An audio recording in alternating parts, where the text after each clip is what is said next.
Hello friends, I welcome you all in my YouTube channel. आज इस video में हम MPC 003 का ब्लॉक 2 का यूनिट 3 का सेकंड पार्ट स्टार्ट करेंगे। हमने इसके फर्स्ट पार्ट में पावलोव थ्योरी के बारे में पढ़ा था। आज हम इस वीडियो में स्किनर के लर्निंग थ्योरी के बारे में डिटेल में पढ़ेंगे। यहाँ पे जो है फर्स्ट 2 स्टैंडर्ड के अंदर ऑल अबाउट जो है उनकी बायोग्राफी है, तो यहाँ पे इसको स्किप करते हुए हम यहाँ से स्टार्ट करते हैं कि जो स्किनर की जो थ्योरी ऑफ पर्सनैलिटी है वो क्या है। उन्होंने जो उनकी थ्योरी थी उन्होंने प्योरली जो है लैब कंडीशंस में की थी, जिसको हम कहते हैं कंट्रोल कंडीशंस के अंदर। तो इसको हम करते हैं कि Skinner theory of personality like other learning theories of personality did not grow out of the therapeutic situations, rather it emerged from the works carried out in the laboratory setting, and Skinner derived his principles of learning from the study of individual subjects. उन्होंने individual subjects के ऊपर काम किया rather than group के individuals के ऊपर काम किया in precisely controlled condition। उन्होंने, जैसे मैंने आपको बताया कि laboratory situation जहाँ पे होती है, laboratory जो settings होती हैं तो उसमें क्या होता है, अंडर ऑल कंट्रोल कंडीशन।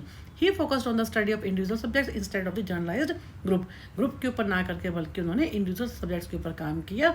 तो इसके ऊपर अब क्या है कि उनकी बेसिक मैं आपको बता देती हूँ कि उनकी स्टडी क्या जो है उन्होंने कहा है रीइंफोर्समेंट के ऊपर उन्होंने बहुत ज़्यादा जो है, एक तो उन्होंने जो इंडिविजुअल सब्जेक्ट के ऊपर काम किया रादर देन ग्रुप्स के। सेकेंडली उन्होंने जो है कंट्रोल कंडीशन में काम किया। थर्डली जो उनकी जो स्टडी है, जो उनके लर्निंग थ्योरी है, उसमें उन्होंने सारा उसके ऊपर कि रीइंफोर्समेंट का हमारे कैसे हम जो वॉलंटरी जो हमारे एक्शंस होते हैं, हमारा जो खुद से जो हम जो बिहेवियर करते हैं दैट इज़ वॉलंटरी, तो उसका हमारे कैसे हम लोग उसके जो बिहेवियर होता है हमारा वॉलंटरी वो कैसे होता है टुवर्ड्स द स्टिमुलस। तो अब इसको करते हैं कि while other personality theories attempted to understand personality by studying groups, Skinner attempted to develop general laws by studying individual. Again वही चीज़ है कि उन्होंने इंडिविजुअल के ऊपर काम किया है। And Skinner in his theory of personality emphasise some particular aspects of the human nature, like है डिटर्मिनिज्म हो गया, एलिमेंटरिज्म जहाँ पे जो है एलिमेंट होते हैं, चेंजेबिलिटी जहाँ पे हम चेंज कर सकते हैं, ऑब्जेक्टिविटी होती है, रिएक्टिविटी होती है जहाँ पे रिएक्शन होता है, एंड नोएबिलिटी जिसमें हमारी जो नॉलेज होती है, and while rejected the other aspect like rationality, irrationality and homeostasis and hetero. ये क्या होता है जिसमें हम रैशनैलिटी यूज़ करते हैं या इरेशनल है, इन सब चीज़ों से उन्होंने अलग होकर इन्होंने मेनली किस पे कहा है कि चेंजेबिलिटी पे, डिटर्मिनिज्म पे, ऑब्जेक्टिविटी पे, रिएक्टिविटी पे। इसके अलावा इन्होंने होम्योस्टेटिस और हीट्रोस्टेटिस के बारे में भी कोई उस पर काम नहीं किया। होम्यो क्या होता है, जो एक जैसी जो हमारी सेम सिचुएशन होती है। हीट्रो को क्या बोलते हैं, जो कि डायनामिक होती है।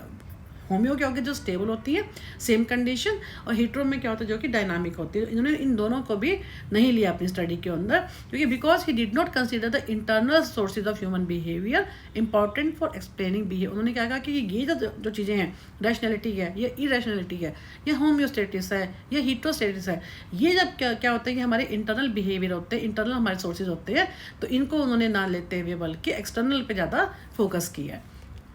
अब उनकी जो हम पूरी थ्योरी है, हम इसको इस टाइप से जो है टोटल जैसे है, इन्होंने यहाँ पे दे रखे हैं 7 हेडिंग। इनके अंदर हम पूरी जो उनकी, अगर आपकी स्किनर की थ्योरी आती है तो शुरू में थोड़ा सा 1 स्टैंडर्ड उसके बारे में लिखकर जो हमने अभी किया कि वो इंडिविजुअल पे के ऊपर बेस्ड है रादर देन ग्रुप्स के, उन्होंने कंट्रोल कंडीशन में काम किया है, और जैसे हमने बताया कि इन्होंने जो है इन चीज़ों के ऊपर फोकस किया रादर देन जो है रैशनैलिटी है, जो है इरेशनैलिटी है या होम्योस्टेटिस है, क्योंकि इन्होंने क्या कहा है कि जो इंटरनल की जगह उन्होंने एक्सटर्नल पर ज़्यादा फोकस किया है। अब है नंबर पे ऑपरेंट बिहेवियर। ऑपरेंट बिहेवियर क्या होता है कि जो हमारे खुद के जो रिफ्लेक्सेस होते हैं, सेंसेस जो होते हैं, सेंस ऑर्गन, ये क्या होते हैं हमारे ऑटोमेटेड होता है, ये बिहेवियर हमारा ऑटोमेटिक होता है, हमें इसको सिखाने की जरूरत नहीं होती। According to Skinner, personality of an individual can be understand through the study of his behaviour. He further stated that behaviour can be distinguish in 2 types, कैसे, respondent and operant. What is जो respondent है जो हम खुद हैं जिस पे experiment हो रहा है, ऑपरेंट क्या होता है जो हमारे सामने एक वो होता है जो रीइंफोर्समेंट है, जो स्टिमुलस है। तो उन्होंने कहा कि या हमारा जो बिहेवियर है वॉलंटरी, तो उन्होंने कहा respondent behaviour are those which are elicited by the stimuli in of the department of the environment जो स्टिमुलाई होता है उसके लिए जो हमारा रेस्पोंडेंट बिहेवियर होता है are well known and can be identified easily. The behaviour are involuntary and automatic and in the sense that stimuli is presented before the, जैसे हम कोई स्टिमुलाई जो है ऑर्गेनिज्म को दिखाते हैं, the behaviour related to stimuli will occur automatic, अपने आप होगा, हमें उसको सीखने की जरूरत नहीं है।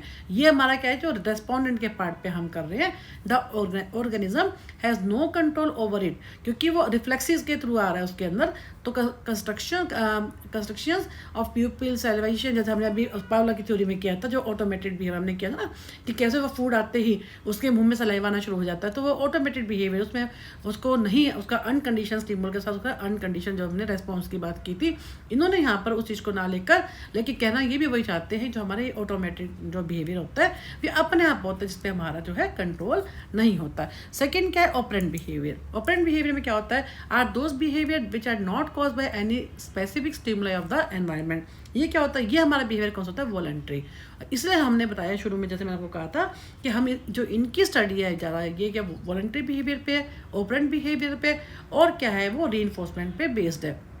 क्योंकि जो हमने इसमें शुरू में किया, जो रेस्पोंडेंट है उसके अंदर जो रिफ्लेक्सेस हैं वो ऑटोमेटेड है, लेकिन ऑपरेंट बिहेवियर क्या होता है, जो वो बिहेवियर जो कि which are not caused by any specific stimuli of the environment. The stimuli of the operant behaviour are difficult to identify and this behaviour are perform by the individual voluntarily, जिसमें वो अपनी इच्छा से जो है वो उस काम को करता है।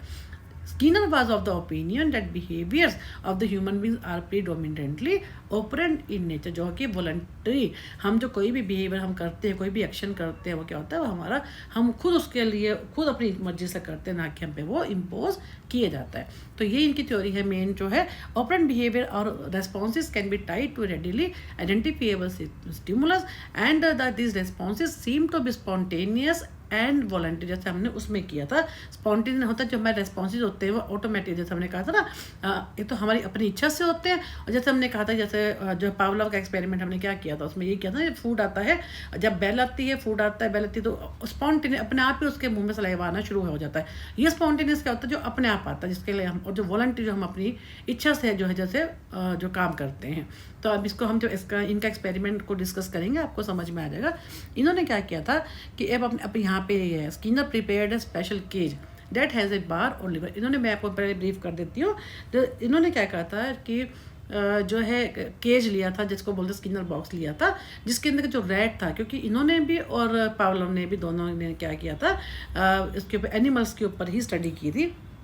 तो इन्होंने क्या कहा कि उसको रैट को जो है एक केज में बंद करके, और इसके अलावा क्या किया वहाँ पे जो है उसको देखा कि जब जो रैट जो था वो केज के अंदर बंद था, और जो कूद रहा था जो है उसके अंदर, उसको क्योंकि फूड दिख रहा था, उसका फूड खाना था, और फूड को उसने, क्योंकि इसका फूड दूर से दिख रहा था, तो उसको ये था कि मैं उस फूड को लेने के लिए, तो जब जोर से उथल पुथल कर रहा था, तो क्या हुआ उससे गलती से, क्या उससे एक बार जो है लीवर प्रेस हो गया। जैसे ही लीवर प्रेस हुआ तो क्या था, फूड उसके हाथ में आ गया। तो उसने देखा कि ये क्या, एक फिर से दोबारा ऐसे करते उसकी जो कंडीशनिंग की गई कि कैसे जो है, हर बार उसने फिर धीरे धीरे क्या किया, स्लोली उसने ये सीख लिया कि जैसे ही वो लीवर को प्रेस करेगा उसको फूड मिल जाएगा। तो उसकी क्या हुई, कंडीशनिंग हुई। वो जो उसने लीवर को प्रेस किया, ये क्या था, उसका वॉलंटरी बिहेवियर था, जो उसने खुद किया। तो ये इनका है कि कैसे, और रीइंफोर्समेंट को इन्होंने बहुत ज़्यादा जो है लिया है, चाहे वो पॉजिटिव हो चाहे नेगेटिव हो। उसमें क्या है कि जैसे वो लीवर को प्रेस करेगा उसको मिल जाएगा, उसी समय जो है फूड मिल जाएगा। तो इसको अब यहाँ पे पढ़ते हैं इसके बारे में कि Skinner prepared a special cage that is a bar और लीवर ऑन द वॉल। उसमें क्या था, when pressed causes a little mechanism to release a food pellet into the cage. जैसे ही उसका दबाता था जो लीवर को, उसी समय उसको क्या होता था, फूड मिल जाता था। And the rat is bouncing around the cage doing it whatever it is rats to. And when he accidentally presses, जब वो कूद रहा होता है तो जल्द एकदम से एक्सीडेंटली उसको भी नहीं पता होता, उससे लीवर जो है प्रेस हो जाता है। So in open conditioning it is essential that a reinforcer be presented after the occurrence of the response। तो ये reinforcement क्या है, जो फूड है, is defined as anything that strengthens a tendency to behave in a particular way। जैसे food satisfy hunger क्योंकि हमें उसको भूख लगी थी, उसका फूड दिख रहा था, तो अब उसने जब उससे सीख लिया कि कैसे जो है एक्सीडेंटली जब उसे लीवर प्रेस हो गया, तो उसने क्या हुआ, अब उसको मोटिवेशन मिल गई, और क्या है उसका जो बिहेवियर जो था वो स्ट्रेंथन हो गया। और क्यों, क्योंकि उसको मोटिवेशन मिल गई, कि उसको रीइंफोर्समेंट मिल गई कि मुझे अब मैं जब भी इसको प्रेस करूँगा मुझे खाना मिल जाएगा। तो ये क्या होता है कि इसी तरह से उन्होंने कहा कि बच्चों के लिए होता है, the likelihood that you will keep working a child will behave will over time because मम एंड डैड अप्रूव हिम। इसी तरह से जो है ह्यूमन बींग्स के साथ होता है, बच्चों का इन्होंने कहा है कि बच्चे भी ऐसे ही करते हैं, जब उनको हम रीइंफोर्समेंट देते हैं उनके पेरेंट्स, तो वो भी ऐसे ही करते हैं, उनको भी मोटिवेशन या रीइंफोर्समेंट मिलती है, उस काम के लिए आगे वो इंक्रीज होते हैं। In other words a reinforcer is a stimulus even which it occurs in the proper temporal relation with the response tends to maintain or to increase the strength of a response। reinforcement में इधर भी अब इन्होंने कहा कि जो reinforce जो होता है वो पॉजिटिव भी हो सकते हैं एंड नेगेटिव भी हो सकता है। कैसे? क्योंकि उन्होंने कहा कि the likelihood of the behaviour will be increase by positive reinforcement. Positive का मतलब क्या है? बाय एडिंग समथिंग प्रेजेंट, जिसमें हमने क्या किया, लीवर को उसने प्रेस किया, हमने उसको फूड दे दिया, ये ओके एडिंग। अब क्या है, एडिंग के अलावा उन्होंने क्या कहा, can also the negative reinforcement क्या कि टर्निंग और रिमूविंग समथिंग अनप्लेजेंट। ये क्या है, हम उस चीज़ को हटा दें, जिससे कि ये भी अच्छा है, कोई उसको हम पनिश नहीं कर रहे हैं, कोई चीज़ को परेशान कर रही है उसको हटा दें ताकि उसको जो रिलीफ मिल जाए और उसको प्लेजेंस जो है प्लेजेंट फीलिंग आए। ये क्या होता है, एक तरह से क्या होता है, नेगेटिव रीइंफोर्समेंट भी रीइंफोर्समेंट ही होते हैं, लेकिन जिससे वो नेगेटिव उस चीज़ को हटा देते हैं। उसमें हम क्या करते हैं, पॉजिटिव में उसको ऐड करते हैं, इसमें क्या होता है, रिमूव कर देते हैं। तो जैसे कोई मान लीजिए एक छोटा बच्चा है ना, वो मैं आपको एग्जांपल देती हूँ कि वो कोई काम वो चाहता था कि कोई टॉय है, उसको टॉय चाहिए, हम उसको कहते हैं ठीक है हम ये देखो जो है टॉय दे देंगे, लेकिन तुम जो है ये जो है जो तुम कोई बच्चा ऐसे कुछ, जैसे मान लीजिए कोई छोटा बच्चा जो होता है वो करता है, थंब को चूसता है, ठीक है, और हम उसको कहते हैं कि हम ठीक है हम तुमको ये टॉय दे देंगे, लेकिन तुम जो है थंब चूसना शुरू कर दो, हटा दो, मतलब जो तुम थंब चूसते हो, जो थंब सकिंग जो तुम्हारी हैबिट है उसको हटा दो। उसमें क्या होता है, हमने उसकी उस हैबिट को जो है क्या किया, हमने उसको हटा दिया, और कैसे दिया, उसको जो है उसको खिलौना देकर। तो क्या होता है, जो नेगेटिव जो थी वो हटा के उसकी फायदा क्या हुआ, उसको अच्छा ही हुआ ना उसके साथ। तो ये क्या हमारा जो है नेगेटिव रीइंफोर्समेंट। अब Skinner entire system is based on the operant conditioning, उसकी पूरी जो है थ्योरी जो है ऑपरेंट कंडीशनिंग पे बेस्ड है। And Skinner process of operant conditioning given below, जैसे उन्होंने कहा कि a rat is moving around the cage doing what a rat वो नॉर्मली कर रहा था। अब फूड प्लेट आ गया, जैसे उसने लीवर को प्रेस किया, तो क्या हो गया, ऑपरेंट क्या होता है, लीवर को उसने प्रेस किया, the behaviour just prior to the reinforcer which is food pellet, ठीक है। अब in no time at all the rat is feed asleep. अब क्या कहते हैं, वो एकदम से उसको हो गया कि बस मेरे को तो लीवर प्रेस करना ताकि मुझे खाना मिल जाए। The behavior followed by the reinforcing stimulus result in an increased probability of the behavior occurring in the future. What if you do not give rat any more pellets? Apparently, after a few future attempts, stops वो क्या होता है, जैसे हमने उसमें किया था Pavlov की थ्योरी में, एक्सटेंशन ऑफ द ऑपरेंट भी। अब क्या होता है, स्पीड पे वो क्या है, लीवर प्रेस कर उसको खाना मिल रहा है, लीवर प्रेस कर रहा है खाना मिल रहा है। अब जो एक्सटेंशन के केस में क्या होता है, जो अगर हम जो लगातार मान लो वो प्रेस कर रहा है लीवर को और हम उसको खाना ना दें, तो क्या होगा, तो वो देखेगा 1 बार 2 बार 4 बार 10 बार कि मैं प्रेस कर रहा हूँ लेकिन मुझे लीवर प्रेस करने पर खाना नहीं मिलता, वो उसका वो जो रिस्पॉन्स होगा वो क्या हो जाएगा, ख़त्म हो जाएगा। फिर हमने, आपको याद होगा हमने उसमें स्पॉन्टेनियस भी किया था। स्पॉन्टेनियस रिकवरी में हमने क्या किया था, अगेन जब उसका वो रिस्पॉन्स एक्सटिंग हो गया तो अगेन हम जब उसको जो है जब वो लीवर प्रेस कर रहा है हम उसको फिर से फूड दे देते हैं, तो वो क्या होता है, स्पॉन्टेनियस रिकवरी। हमने सेम जो है हमने पावलोव के एक्सपेरिमेंट में भी किया था, उनकी थ्योरी में भी, कि जब उसके आफ्टर कंडीशनिंग में बिहेवियर, तो रैट क्या होता है, उसने प्रेसिंग करना शुरू कर दिया। अब क्या हो गया, फ्रिक्वेंटली उसको फूड मिलता था, लेकिन when food was removed then due to lack of reinforcement he stopped pressing the lever, it is known क्या है, extinction of the operant behavior। और अगेन जब हमने फिर उसको क्या किया, हटा दिया फूड को, फिर उसको जब लीवर तब भी वो प्रेस कर रहा है, तो उसके बाद फिर उसको क्या किया, हमने फूड फिर से दे दिया, तो क्या हो गया, स्पॉन्टेनियस रिकवरी। ये क्या है हमारा जो है इनकी मेन जो थ्योरी है वो ये है। अब क्या शेड्यूल्स और शेड्यूल्स ऑफ रीइंफोर्समेंट क्या है, नंबर 1 पे कंटिन्यूस रीइंफोर्समेंट। अब इसमें क्या होता है कि जो हम रीइंफोर्समेंट दे रहे हैं वो लगातार दे रहे हैं या रुक के दे रहे हैं। कंटिन्यूस में क्या होता है, in continuous reinforcement schedule every time the rat does a beat, जब जितनी बार वो लीवर को प्रेस करेगा उसको वो जो है फूड मिल जाएगा, ये हो गया कंटिन्यूस। इंटरमिटेंट में क्या होता है, रुक के, अगर उसको पता है कि मान लो जो है उसमें भी हमने क्या कि फूड उसको जब भी लीवर प्रेस कर रहा है उसको फूड तो देंगे, लेकिन कभी वो 4 बार प्रेस कर तब देंगे, कभी वो 3 बार प्रेस कर तब देंगे, तो वो उस टाइप से होता है इंटरमिटेंट का मतलब। इन्होंने फर्दर इंटरमिटेंट को 2 पार्ट्स में डिवाइड कर दिया, fix ratio and fix interval.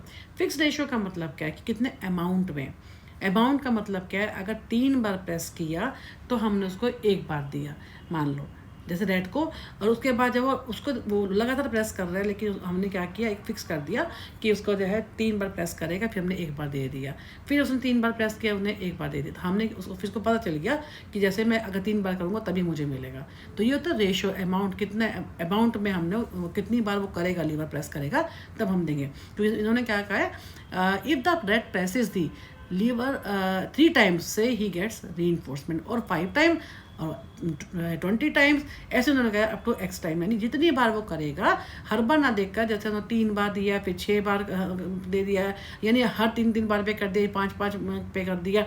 तो ये कहते हैं उसका there is a fix ratio between the behaviours and behaviour, इसमें क्या आएगा, जो लीवर को प्रेस कर रहा है, और रीइंफोर्सर्स क्या आएगा हमारा, फूड। अब क्या फिक्स इंटरवल, इंटरवल का मतलब क्या है, ड्यूरेशन, कितनी ड्यूरेशन में हम देंगे।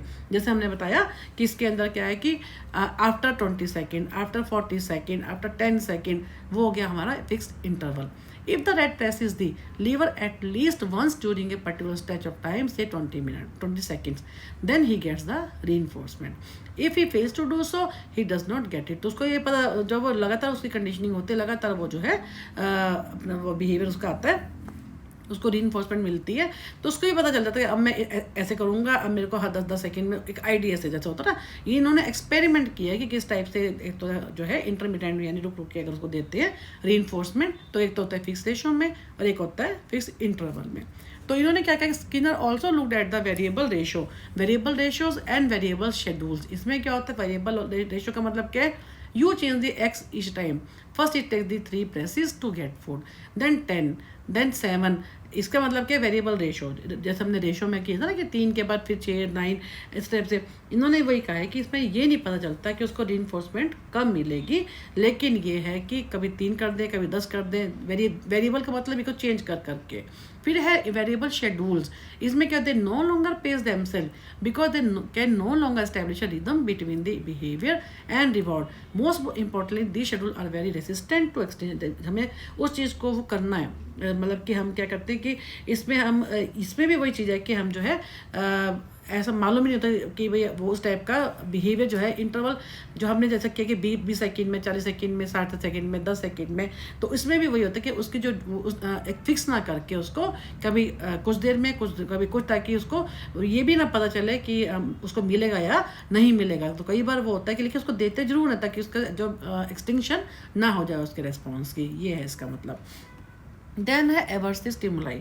एवर्सिव में क्या होता है कि जिस चीज़ को हम चाहते हैं हम कि वो सामने वाला एडिक्ट हो गया है वो ना करे, तो उसके साथ हम उसके साथ कोई अनप्लेजेंट कोई चीज़ लगा देते हैं, स्टिमुलस लगा देते हैं, जिससे क्या होता है वो उस चीज़ को, उसकी हैबिट जो होती है वो छूट जाती है। मेनली क्या होता है, ऐसी चीज thing when we don't like, तो क्या होता है वही फील अनप्लेजेंट और पेनफुल। तो उसमें क्या होता है, हम कोई ऐसी चीज़ को यूज़ कर लेते हैं जिससे कि हम चाहते हैं, जैसे ज़्यादातर जैसे हम कहते हैं ना, उस केस के अंदर किसी को एडिक्शन है, ड्रग की एडिक्शन है, चेन स्मोकर है, ड्रिंक बहुत ज़्यादा करता है, तो जैसे जब भी वो ड्रिंक करेगा उससे गिलास में ऐसी कुछ चीज़ डाल दें जिससे जब भी वो ड्रिंक करेगा उसको नोजिया हो जाएगा, वॉमिटिंग हो जाएगी या स्टमक पेन हो जाएगा।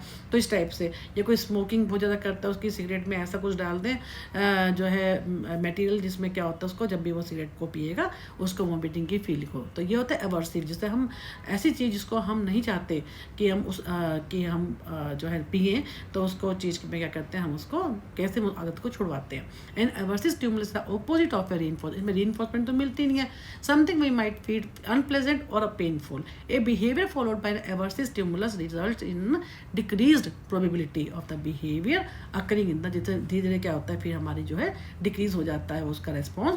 And this both defines aversive stimulus, जिसमें हम कुछ लगा देते हैं इस टाइप का जिससे नोजिया होता है। And describe the form of conditioning known as a punishment. If you shock rat for making, अगर इन्होंने दे रखा है if you shock rat for making his response, the rat will stop to make that response. अगर हम but जो rat है जब भी वो रेस्पॉन्स कर रहा है तो प्रेस कर रहा है, तो हम उसको मान लो उसको करंट देते हैं, इलेक्ट्रिक शॉक देते हैं। If you spank the baby for toing his boy toys, ऐसे जब बच्चा है उसको अगर वो कोई खिलौने फेंक रहा है अपना, he will throw his boy less and less. तो इन्होंने एग्जांपल दिए बच्चे का भी, बच्चे को हम साइड रखते हैं। उन्होंने कहा कि जो रैट है वो कोई भी रिस्पॉन्स कर उसको मान लो शॉक दिया जा रहा है, तो उसमें क्या होता है, if you remove an already active aversive stimulus after a rat or bee perform a certain behavior, you are doing negative reinforcement। अब वो क्या होता है, रैट के केस में कि जब उसको जैसे ही वो प्रेस कर रहा है उसको रैट को क्या है करंट भी लग रहा है। अगर हम उस रैट के जो करंट लग रहा है उसको हटा दें तो वो क्या होगा, उसकी उसके लिए नेगेटिव रीइंफोर्समेंट। नेगेटिव का मतलब कि हम उस चीज़ को हटा रहे हैं लेकिन उसको रीइंफोर्स तो फिर भी कर रहे हैं, उसको खुशी तो तब भी मिल रही है, उसको प्लेजेंट तो तब भी लग रहा है ना।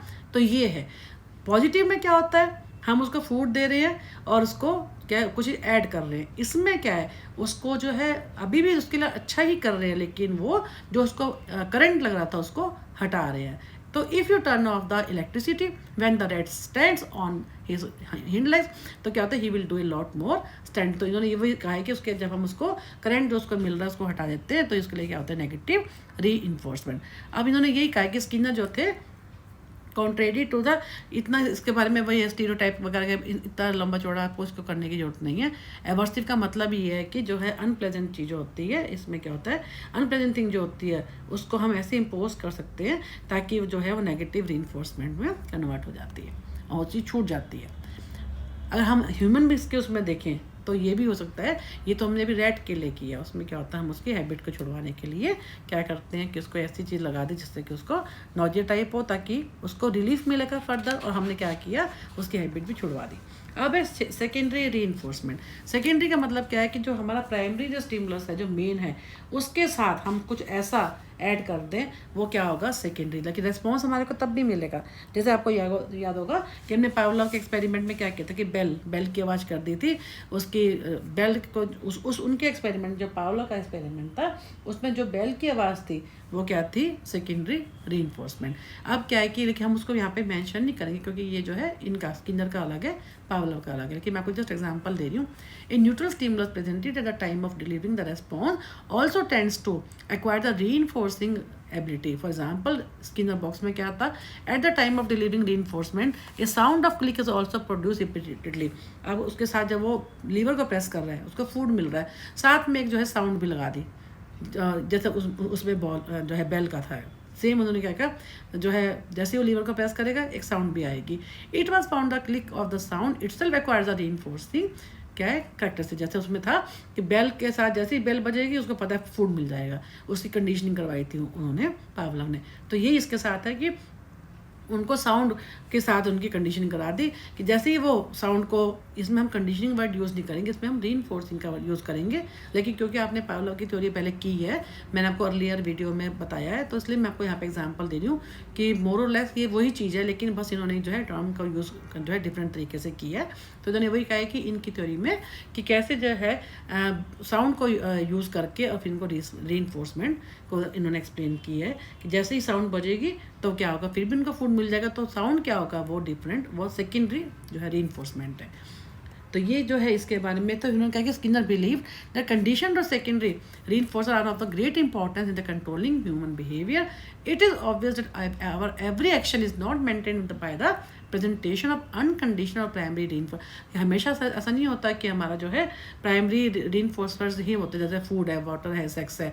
It is possible to reason that much of our behaviour क्या होता है relies on the secondary reinforcement. The most common example of the secondary का क्या है मनी। इन्होंने क्या कि मनी जैसे हो गया, मनी से हम अपनी बहुत सारी चीज़ें खरीद सकते हैं अपनी सारी जो है, ये नहीं कि हर चीज़ हमारे को प्राइमरी ही चाहिए होती है। सेकेंडरी में उन्होंने क्या कहा है कि मनी है जिससे हम अपनी हर चीज़ को पूरा कर सकते हैं। तो इन्होंने जस्ट एन एग्जाम्पल है। तो नेक्स्ट चलते हैं सक्सेसिव अप्रॉक्सीमेशन और शेपिंग। इसमें क्या होता है स्टेप बाय स्टेप हम कैसे रीइंफोर्समेंट देते हैं, और ज़्यादातर ये भी जो है एनिमल्स पे ही है कि कैसे हम जैसे एक एक चीज़ को हम छोटा बेबी होता है उसको स्टेप बाय स्टेप हम उसको आगे जो पैदा होता है और कैसे उसको आगे आगे करके वो बड़ा करते हैं। वो क्या है जैसे उसकी शेपिंग कर रहे हैं। एक क्वेश्चन सक्सेसिव का मतलब ये है कि स्टेप बाय स्टेप। अब जो क्या है कि question Skinner had to deal with was how we get to more complex sorts of behaviour. He responded with the idea shaping. Shaping का मतलब यह method of successive approximation. Basically it involves first reinforcing a behaviour only vaguely similar to the one desired. Once that is established, you look out for variation that comes to little closer to what you want and so on.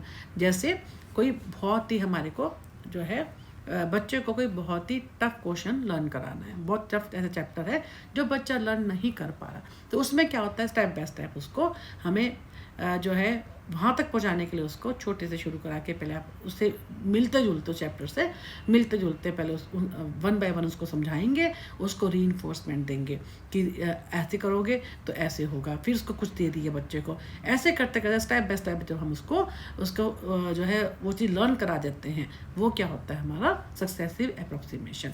Then superstitious behaviour, इसका मतलब क्या है, by chance, जिसमें क्या होता है कोई भी हमसे बाय चांस हो जाता है। जैसे the type of conditioning in which there is no causal relationship between the response and reinforcement, इनका कोई आपस में कोई रिलेशन नहीं है किसका, रेस्पॉन्स का और रीइंफोर्सर का। इस एफर्ट बाय स्किनर ए सुपरस्टिशियस कंडीशन का, जिसके अंदर क्या होता है बाय चांस वो चीज़ हो जाती है, ना तो आपस में जैसे हमने अब तक किया है फूड का और जैसे लीवर का था, आपस में इस टाइप का कोई रिलेशन नहीं है। ये क्या होता है, इन्होंने इसके बारे में अभी इसको आगे पढ़ते हैं। When the reinforcement happens to occur purely due to chance factor at the time the individual made a particular response, the individual started to believe that particular response made by him was the cause for getting the reinforcement, while there was no functional or causal relationship between the response he made and the reinforcement he got। इसके बारे में क्या है, जैसे हम लोग जैसे हम आप ये सुपरस्टिशियस बिहेवियर क्या होता है, जैसे मान लो आप कहीं जा रहे हैं, इन्होंने एग्जाम्पल भी दे रखा है, और बिल्ली रास्ता काट जाती है, तो हम कहते हैं कि नहीं नहीं ये तो जो है अब ये काम हमारा नहीं हो पाएगा। या इन्होंने ये तो हो गया नेगेटिव साइड पे, इन्होंने यहाँ पे एग्जांपल दिया भी हुआ है। एक पॉजिटिव साइड पे हम क्या इन्होंने कहा है कि जो ट्राइबल जो पीपल होते हैं वो रेन डांस, बारिश को लाने के लिए the rain making dance is reinforce and tends to be repeated. उनको जब रेन डांस करते हैं तो उनको लगता है कि ऐसा करने से क्या होता है बारिश हो जाएगी, तो ये क्या है पॉजिटिव साइड पे। ये सुपरस्टिशियस है, जब वो डांस कर रहे हैं रेन डांस, तो तभी अगर बारिश हो जाती है तो कहते हैं हाँ देखा हमने ऐसे किया था इसलिए ऐसा हो गया। ये बिल्ली रास्ता काट जाती है और चांस की बात अगर हमारा वो काम नहीं बनता, हम कहते थे को बिल्ली ने रास्ता काटा था इसलिए जो है ये काम बिगड़ गया। तो ये है कि हमारा क्या है सुपरस्टिशियस बिहेवियर, बाय चांस वो चीज़ हो जाती है।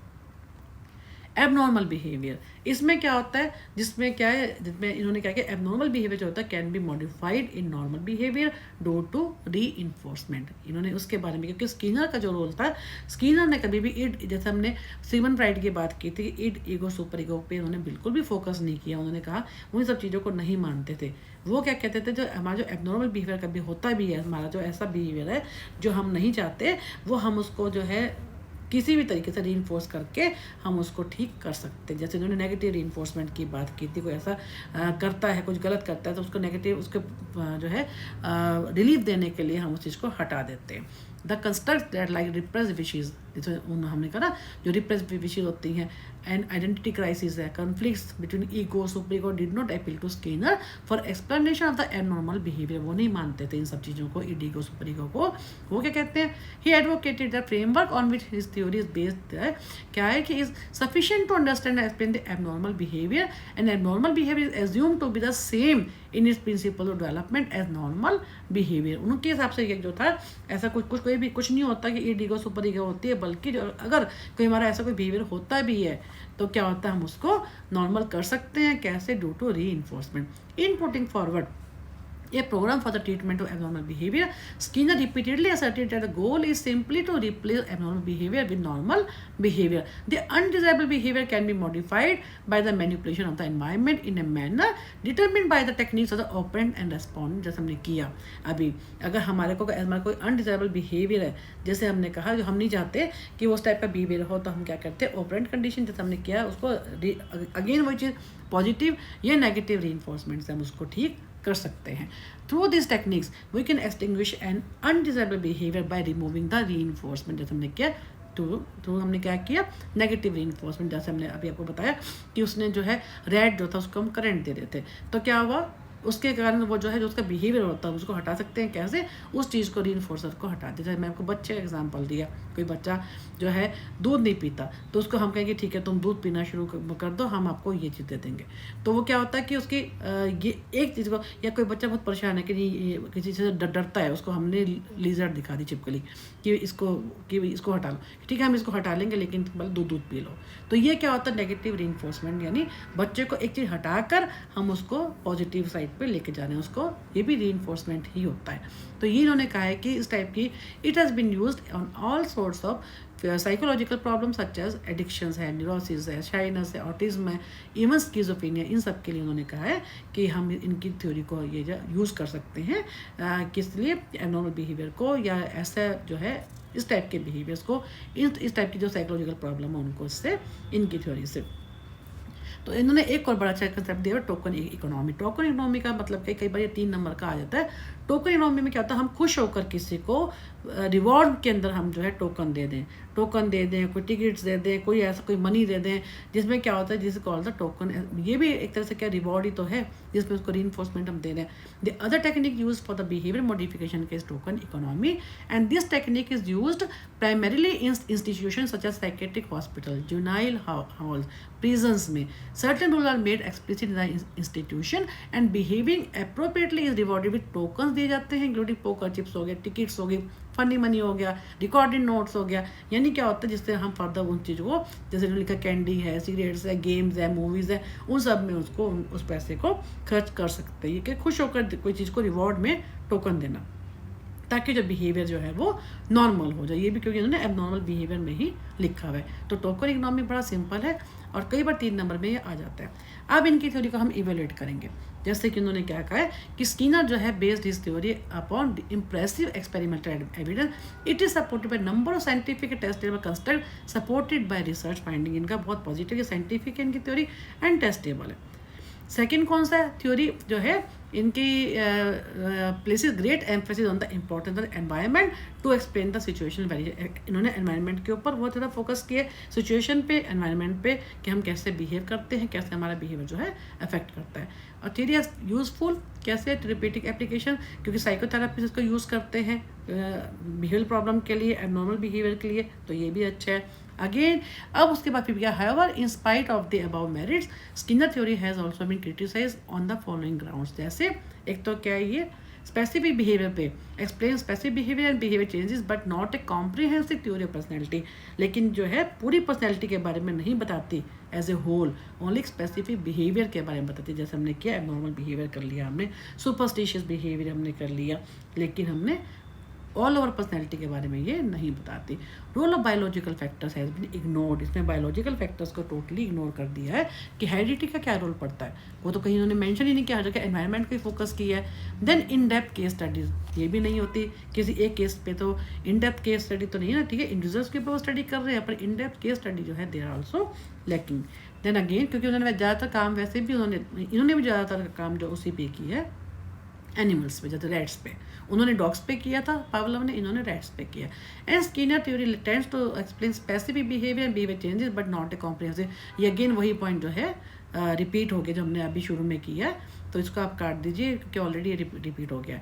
And the role of biological factors has been, again वही पॉइंट हो गया, इन्होंने फिर से गलती से सब रिपीट कर रखे हैं, दोनों पॉइंट्स इसको सेम है कि उन्होंने बायोलॉजिकल फैक्टर का जो हमने ऊपर किया है। फिर क्या कि स्किनर थ्योरी अगेन वही पॉइंट आ गया to cover the whole story of personality, तो वही सब चीज़ें रिपीट होकर इन्होंने गलती से कर रखी हैं। तो कहने का मतलब ये है कि इन्होंने इनकी थ्योरी के अंदर जो है ये कुछ ड्रॉबैक्स भी हैं जैसे कि बाकी थ्योरीज में होते हैं। तो इस वीडियो को हम यहीं पे ख़त्म करते हैं। नेक्स्ट वीडियो में हम जो है ब्लॉक 2 का यूनिट 4 स्टार्ट करेंगे। Thank you for watching my